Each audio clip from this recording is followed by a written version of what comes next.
Hola, bienvenidos al nuevo videotutorial de la práctica 5, donde vamos a trabajar cómo analizar estudios de concordancia y de pruebas diagnósticas, que son un tipo especial de estudios transversales. Vamos a abrir... Bueno, aquí lo que pretendemos valorar es la validez y la fiabilidad o reproducibilidad de tres exploradores, el examinador A, B y C, que van a participar en un estudio epidemiológico con el fin de poder seleccionar aquellos que nos ofrezcan un mejor diagnóstico, una mejor medición. Recordar que una medición tiene dos propiedades. Por un lado, la validez y por otro, la fiabilidad. La validez es el grado en el que una medición concuerda con la verdad, con el gold estándar, y la fiabilidad o reproducibilidad sería el grado en el que dos mediciones concuerdan entre sí. Así pues, el objetivo número 1 de nuestra práctica de hoy va a ser determinar la fiabilidad interexaminador de cada uno de los tres examinadores respecto al gold estándar en el diagnóstico de caries en dentina. Es importante recordar, porque lo vamos a ver a lo largo de toda la práctica, que cuando tenemos variables dicotómicas debemos emplear el estadístico kappa y que cuando queremos valorar la concordancia entre variables cuantitativas debemos utilizar el coeficiente de correlación intraclase. Así pues, vamos a abrir ya la base de datos de la práctica 5, que lleva por título Estudios de concordancia y prueba diagnóstica, y vamos a ver qué variables tenemos registradas. Para este primer objetivo hemos registrado las siguientes. Caries en dentina del examinador A1, es decir, es el diagnóstico de caries en dentina del examinador A en su primera exploración, y es una variable dicotómica. La hemos codificado como sí-no. También tenemos recogida la caries en dentina del examinador A en su segunda exploración, que nos servirá para valorar la reproducibilidad, y además tenemos recogidas las exploraciones del examinador B, tanto la primera exploración como la segunda, y para el examinador C, la primera y la segunda codificada de la misma forma. Y además tenemos también recogida la variable que nos servirá de gold estándar, que es caries en dentina gold estándar, también de forma dicotómica. Podéis observar cómo los valores los tenemos recogidos de esa forma. Vamos a completar la siguiente tabla, pues, donde se nos está pidiendo la fiabilidad interexaminador de los tres examinadores respecto del gold estándar, es decir, nos está pidiendo la validez. Para determinar esto, deberemos ir a analizar estadísticos descriptivos y tablas cruzadas. Recordar que las dos variables, tanto la del diagnóstico de los examinadores como la del gold estándar, son dicotómicas. Dos variables dicotómicas se relacionan en una tabla cruzada. En la columna vamos a colocar la variable caries en dentina gold estándar, que es una variable dicotómica, y en las filas podremos poner los diagnósticos del examinador A, del B y del C, y emplearemos para esta parte del ejercicio la primera exploración. Así pues, en casillas es importante, vamos a pedir los porcentajes totales dentro de cada casilla de la tabla de contingencia, y como estadístico, aquí por supuesto no me interesa el chi cuadrado, lo que me interesa es el kappa. Le damos a continuar y le damos a aceptar. Fijaros como la tabla de contingencia me proporciona dos datos. Por un lado, puedo calcular el porcentaje de acuerdo, que son el número de diagnósticos coincidentes entre los examinadores y el gold estándar, las veces que los dos coinciden en decir no y las veces en que coinciden en decir sí, y el valor kappa. Así pues, para el examinador número 1, el porcentaje de acuerdo sería este 45,8% más el 42,5%. Eso nos da un valor de 88,3%. ¿Qué es el porcentaje de acuerdo? ¿Qué valor kappa tiene? Pues el valor kappa lo encontramos aquí, 0,767. Muy bien. Dejaremos la interpretación para cuando tengamos los tres valores de los tres examinadores. Vamos al examinador B. El porcentaje de acuerdo son este porcentaje, el porcentaje de acuerdo en el no, sumado al del sí, que sería un 48,3% más un 49,2%, y podemos Hacemos un cálculo mental rápido y es un 97,5%, con un valor kappa de 0,95. Nos queda el examinador C. Vemos los diagnósticos coincidentes en el no, un 15,8% del total, y los diagnósticos coincidentes en el sí, 30,8% sobre el total, sumado nos daría un porcentaje de acuerdo del 46,6%, con un valor kappa de, fijaros, de menos 0,072. ¿Cómo se interpreta el valor kappa? Pues se interpreta utilizando la escala de Landis y Koch, que nos dice que valores kappa entre 0,8 y 1 la concordancia es muy buena, entre 0,6 y 0,8 buena, entre 0,4 y 0,6 moderada, por debajo del 0,4 hasta 0,2 baja y por debajo del 0,2 muy baja. Así pues vamos a valorarlo. El examinador A ha obtenido un valor kappa de 0,76, es decir, una concordancia que podemos calificarla como buena. El examinador B ha obtenido un 0,95, es decir, una concordancia muy buena con respecto al gol estándar. Y el C ha obtenido un valor kappa pues casi cero, incluso negativo. Al ser negativo indica que sus diagnósticos, al ser una variable dicotómica, son peores que incluso el azar. Es decir, que su concordancia diagnóstica es muy baja. Así pues, con estos datos ya podemos contestar la pregunta. Indica entre los tres examinadores aquel que es más preciso, que sus mediciones concuerdan más con la verdad. Evidentemente, estamos hablando del examinador B. Objetivo número 2, donde debemos determinar la fiabilidad interexaminadores entre los tres, entre el A, el B y el C, en el diagnóstico de caries en dentina. Así pues, seguiremos lo mismo, iremos a analizar, descriptivos, tablas cruzadas. En columnas podremos poner la caries en dentina del examinador A, la primera exploración, y en las filas, en los diagnósticos del examinador B de su primera exploración. A partir de él lo podemos calcular. Recordar que en las casillas siempre vamos a pedir el porcentaje total dentro de cada casilla para poder obtener finalmente el porcentaje de acuerdo, que hemos visto cómo se hacía, y en estadísticos buscamos el kappa. Le damos a continuar y aceptar y encontramos que, bueno, hay un 45% de coincidencia total en los diagnósticos negativos y 40,8% en los positivos de concordancia, que sumados nos da el porcentaje de acuerdo total, que eso es exactamente 95,8%. Además, busco el kappa. La medida de acuerdo entre los dos exploradores, los dos examinadores, es de 0,717.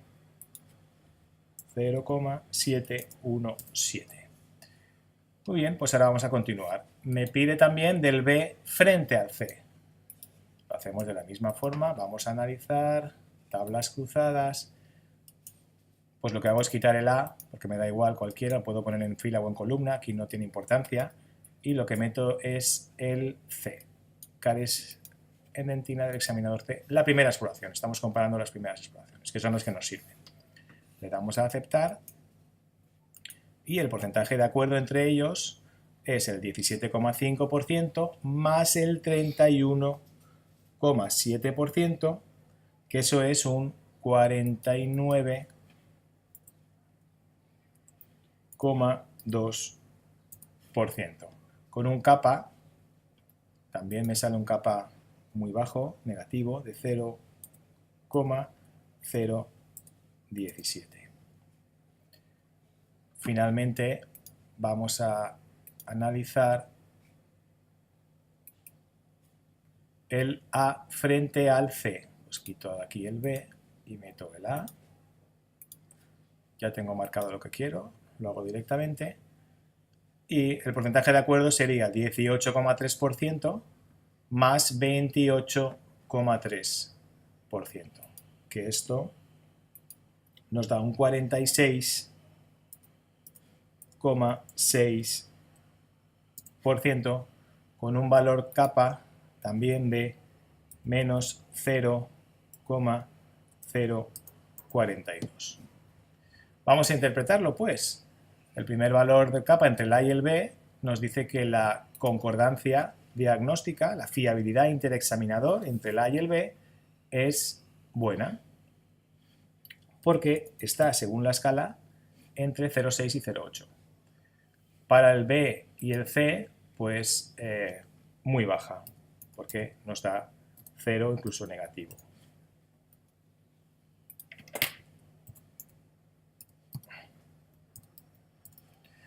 Bueno, ahora nos pide, indica qué pareja de examinadores es más concordante entre sí. Bueno, como hemos visto que el C examina fatal, pues fijaros, si nos guiamos por el porcentaje de acuerdo, el A y el B tienen un 95,8% de acuerdo en sus diagnósticos y el valor kappa es de 0,717. Luego, la pareja que más concuerda entre sí es la A frente a la B. Pasamos ahora al objetivo 3, donde nos pide determinar la reproducibilidad en el diagnóstico de cada uno de los 3 examinadores. Recordad que teníamos registrado una variable que era la segunda medición, pues vamos a emplearlas. Vamos a analizar tablas cruzadas y lo que vamos a enfrentar ahora son los examinadores con su segundo diagnóstico. Entonces pondremos en la fila caries dentina examinador A y lo enfrento a caries en dentina examinador A segunda medición. Con esto estoy valorando la reproducibilidad del examinador A. Las casillas las mismas, el estadístico kappa, y vemos cómo el porcentaje de acuerdo del examinador A en su reproducibilidad es, por un lado, 51,7% más 43,3%, que esto nos da un 95%, con un valor kappa de 0,899. 0,899. Perfecto, pues vamos a repetir lo mismo para el examinador B. Vamos a analizar tablas cruzadas. Cambio el examinador A por el B, su primer diagnóstico, y lo enfrento a sí mismo con su segundo diagnóstico. Estoy valorando reproducibilidad. Porcentaje de acuerdo. Vemos el acuerdo en los negativos y en los positivos. Los sumamos. 48,3 más 50 nos da 98,3% y un valor kappa de 0,967. Finalmente, repetimos la misma operación para el examinador C. Su primera exploración y la enfrentamos a su segunda exploración. Le damos a aceptar y encontramos que su porcentaje de acuerdo es 35,8 más 63,3 y eso es 99,1%. Y un valor kappa de 0,982. Bueno, interpretamos su reproducibilidad según la escala de Landis y Koch. En el valor kappa todos obtienen valores por encima de 0,8, luego es muy buena tanto para el A como para el B y para el C. Luego nos indica cuál de los 3 examinadores presenta una mayor reproducibilidad. ¿Es más reproducible en sus diagnósticos? Pues el que obtenga un valor kappa superior aquí. Fijaros como es el examinador número C. Ahora nos pregunta, ¿cuál es el examinador más idóneo para realizar las exploraciones de un estudio epidemiológico? Bueno, en este caso tenemos que elegir aquel examinador que es más válido y más fiable, más reproducible. Pues si tenemos datos, fijaros, como hemos encontrado antes, que el B era el examinador que era más fiable, más válido, pero fijaros que cuando valorabas la reproducibilidad, no era el más reproducible, incluso el C tenía mejores valores. ¿Qué está pasando aquí? Fijaros, es interesante ver que puede haber examinadores con una alta reproducibilidad, pero con una baja validez. ¿Qué ocurre? Pues están cometiendo un error sistemático.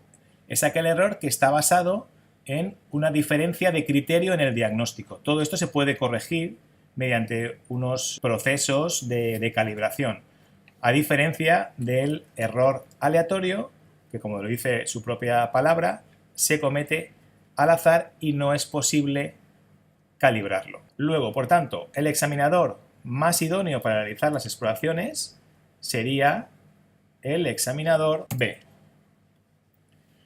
En el objetivo 4 vamos a estudiar la concordancia diagnóstica de un aparato que cuantifica la profundidad de la lesión de caries sobre el diente, llamado Diagnoden, que emite una luz láser y valora la fluorescencia estimulada, y que cuantifica en una escala de 0 a 99 la profundidad de la lesión cariosa.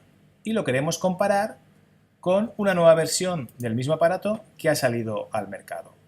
Recordar que la variable que hemos registrado son variables numéricas, una corresponde al valor obtenido por el antiguo Diagnoden y una por el nuevo Diagnoden.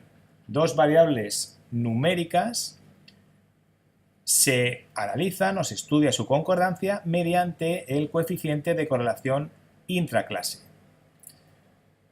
Y además, este se interpreta con la escala de Fleiss, que nos dice que coeficientes de correlación intraclase entre 0,76 y 1 tienen una concordancia muy buena, entre 0,41 y 0,75 regular buena y menores de 0,4 baja.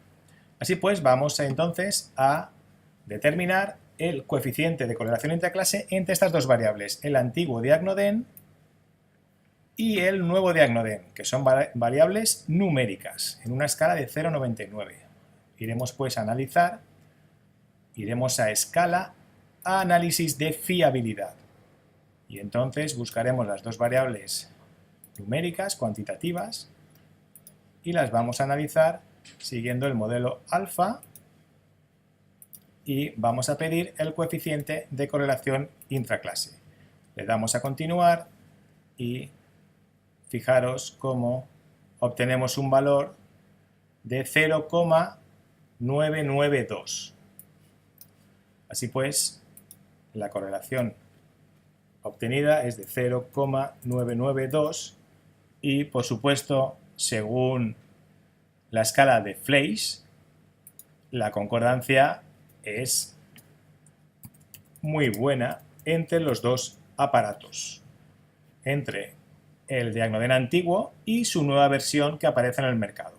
Vamos a pasar al último objetivo de la práctica, el objetivo número 5, que nos pide determinar la sensibilidad y especificidad de la citología, de un screening de citología, en el diagnóstico de carcinoma, tomando como gol estándar la biopsia.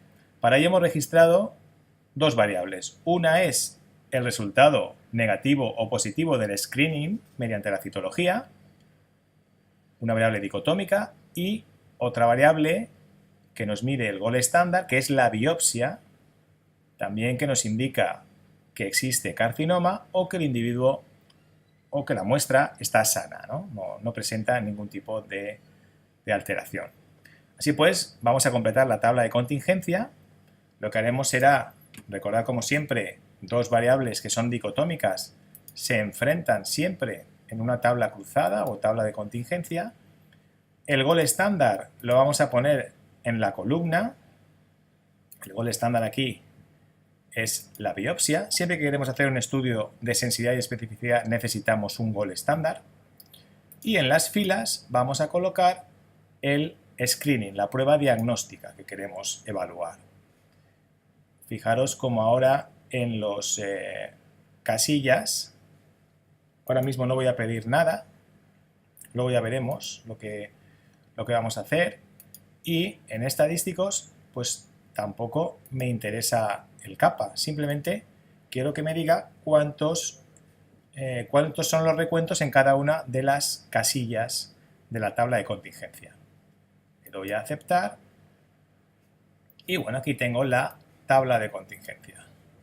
Fijaros, aquellos individuos cuyo screening es negativo y la biopsia nos dice que están sanos, que son 48 individuos de los 120, son los verdaderos negativos.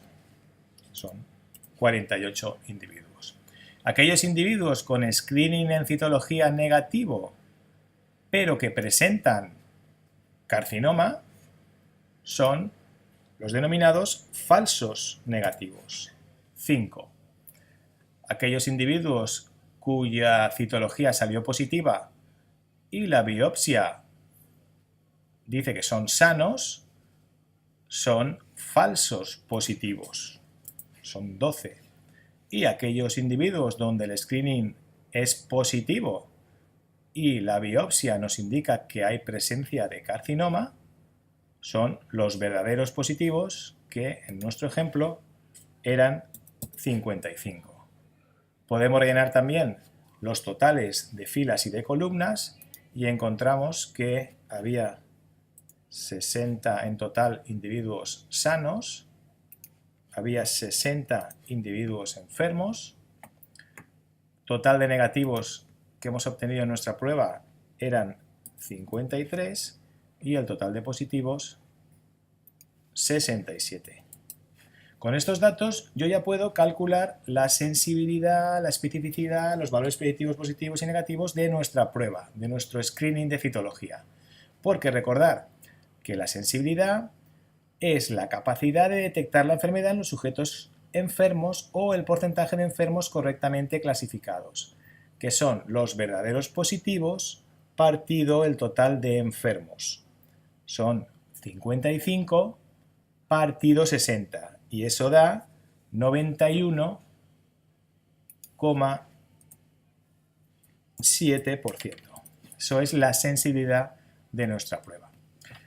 La especificidad, pues la especificidad es la capacidad de descartar la enfermedad en los sanos o el porcentaje de sanos correctamente clasificados. ¿Cómo se calcula? Son los verdaderos negativos partido el total de sanos, 48 partido 60, y eso es el 80%. También podemos calcular los valores predictivos, tanto positivos como negativos. El valor predictivo positivo es el porcentaje de sujetos enfermos cuando el resultado de la citología es positiva, o mejor dicho, la probabilidad de estar enfermo cuando el test es positivo. Son los verdaderos positivos partido el total de positivos.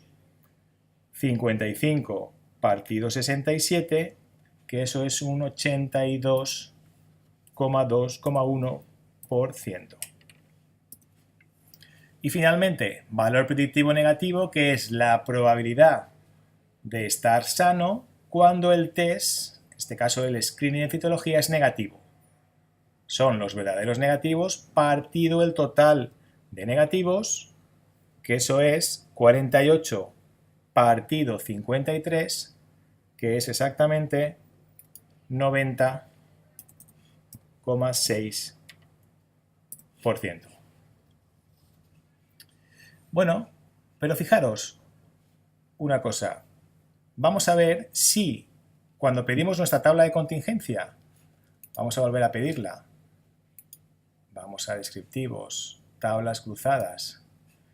Yo me voy a casillas y le pido los porcentajes de fila y de columna, pues me va a calcular directamente la sensibilidad, la especificidad, el valor predictivo positivo y el valor predictivo negativo. Le damos a continuar Y si os fijáis, cuando leemos el porcentaje de columnas, fijaros como este 80%, ¿qué es este 80%? Es la especificidad de la prueba. Y el 91,7% es la sensibilidad de la prueba. Cuando estamos leyendo por filas, este 90,6% es el valor predictivo negativo y este 82,1% es el valor predictivo positivo. Es decir, todos estos cálculos los podemos obtener directamente simplemente pidiendo los porcentajes tanto de columna como de fila de nuestra tabla de contingencia. Una vez calculadas la sensibilidad, la especificidad y los valores predictivos positivos y negativos de nuestra prueba, de nuestro screening, podemos completar el estudio determinando el área bajo la curva, que es una medida de exactitud diagnóstica del screening de citología como método para diagnosticar el carcinoma epidermoide. Por eso, para ello iremos entonces a analizar, iremos a curva core, que nos está pidiendo cuál es la variable de prueba. Bueno, la variable de prueba es el screening de citología. ¿Cuál es la variable que define el estado? La biopsia, que es la variable gold estándar. Y recordad que es una variable dicotómica y aquellos individuos que tenían carcinoma les habíamos codificado como 1. Luego el valor de la variable estado es 1. Vamos a pedir la curva core, le metemos también con la línea diagonal de referencia, le pedimos los intervalos de confianza y también, si queréis, los puntos de las coordenadas de la curva. Le damos a aceptar y obtenemos este gráfico. Fijaros, la diagonal marca la mitad, marca el azar, y lo que está midiendo es el área que tiene toda esta curva, que es de un 0,858, pues el área bajo la curva podemos expresarlo también en tanto por ciento, de 85,8%, que se debe de interpretar como una medida de exactitud diagnóstica, una exactitud diagnóstica de la prueba del 85,8%. Y además nos da los intervalos de confianza, que los ha calculado entre 78,6 y 93,1.